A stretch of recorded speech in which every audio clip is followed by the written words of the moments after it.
RFM matin 8h jot na ba tegal mbokk yi bisimilah ci xabaar yi ci wolof ci gàttal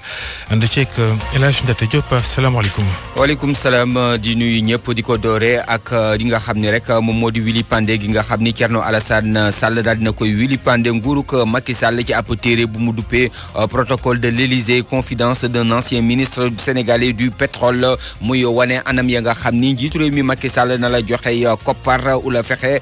ba riisal kii di rakkam Aliou Sall ak homme d'affaires bi di Franck Timis ak yeneen i mbir yoo xam ne nii di ay mbóot yëkkati na ko ci biir boobu téere ab plainte boo xam ne nii dañ ko gàll ci loosu ñetti directeurs généraux di bu impôt et domaine bu port autonome bu Ndakaaru ak bu DP World nga ko def di association bi nga xam ni moom mooy watook aar li ñu duppee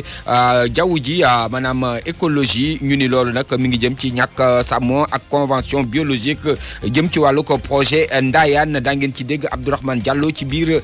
xibaar yi directeur bu centre antipoison di artu Mamadou Fall di xamle ni li nga xam ne rek moom moo di nitrate d'ammonium di ab tooke goo xam ne nii ma nga ca